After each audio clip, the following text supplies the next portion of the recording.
আসসালামু আলাইকুম। সবাই কেমন আছেন? আশা করি সবাই অনেক অনেক অনেক ভালো আছেন। আচ্ছা, আজকে আমরা আলোচনা করব, এই মুহূর্তে আলোচনা করব হচ্ছে সোনালী আঁশ নিয়ে। সোনালী আঁশ কেন? তার কারণ হচ্ছে এটাও খুব লুক্রেটিভ, মানে সোনার সাথে যা আছে এই মুহূর্তে মোটামুটি সোনালী লাইফ, সোনালী সোনা সোনা সোনা যেদিকে গেছে সেদিকে একদম মনে করেন ভরপুর। এখন এখন ফ্যাক্ট হচ্ছে এই সোনালী আঁশ নিয়ে যখন আমরা আলাপ আলোচনা করতে আসছি, সেখানে আমরা দুই তিনটা জিনিস ফ্যাক্টর হিসেবে দেখেছি। সবার আগে যে ফ্যাক্টরটা দেখবো সেটা হচ্ছে এখানে আমাদের কাছে একটা রেসিস্ট্যান্স লেভেল ছিল, যেটা মেজর রেসিস্ট্যান্স হিসেবে কাজ করেছিল। সেটা হচ্ছে এটা হচ্ছে 228 টাকা 90 পয়সা, মানে 229 টাকার যে লেভেলটা। মূলত এটা যখন আসলো, দেখেন প্রাইস একটু বড় করে দেখাই। এখানে যখন 228 টাকা 29 টাকার লেভেলে আসলো, প্রাইস কি করলে ড্রপ করলো। দেখেন ড্রপ করে এটা হাইলি একটা ব্রেক করেছে। এই ড্রপের পরে একটা হাই ব্রেক করছে কতটুকু, আবার দেখেন 244 টাকার একটা লেভেল, প্রাইস আবার ড্রপ করছে। সাপোর্ট করলো কোথায়? একেবারে কাটায় কাটায় 229 টাকায়।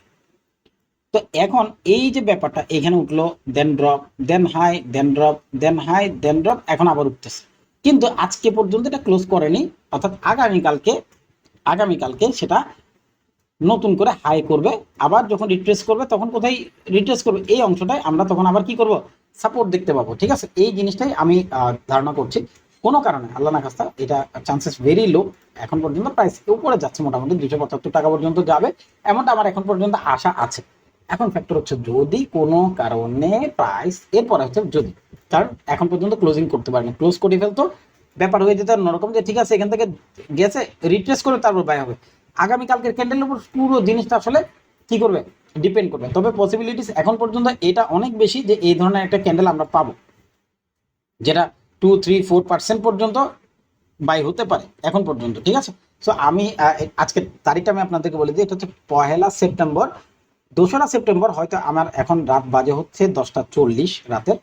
তো আমি থিঙ্ক করছি প্রাইস এটার উপরে ট্রেড করবে, ট্রেড করে কিছুটা ড্রপ করে আবার উপরে যাবে, অর্থাৎ এইটাই আমাদের সাপোর্ট, এটা আমাদের রেসিস্ট্যান্স হিসেবে মার্কেটে কাজ করতে পারে। তবে আমি এখন পর্যন্ত ভাই, আমি এখনো বলছি এখন পর্যন্ত ভাই, যদি এর পরেরটা হচ্ছে যদি কোনো কারণে প্রাইস এটার নিচে ট্রেড করে, ঠিক আছে, এই প্রাইস ড্রপ করে এখানে চলে আসলো, কিছুটা রিট্রেস করবে, আবার ড্রপ করবে, দেন এটা এবং এইটা, এই প্রাইসটা তখন আমাদের কাছে মেজর সাপোর্ট হিসেবে মার্কেটে কাজ করে উপরের দিকে নিয়ে যেতে পারে।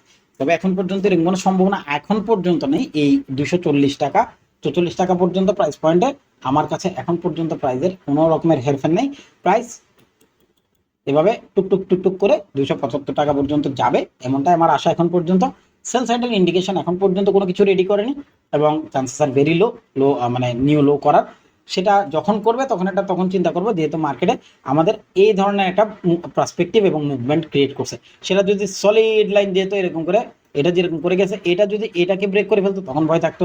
এখানে কিন্তু এই প্রাইস থেকে 222 টাকা থেকে এটা 204 টাকা লেভেল, প্রায় 20 টাকা, মানে 10% একটা গ্যাপ হয়ে যায়। তো এই ধরনের কোনো ইস্যুস তৈরি হয়নি।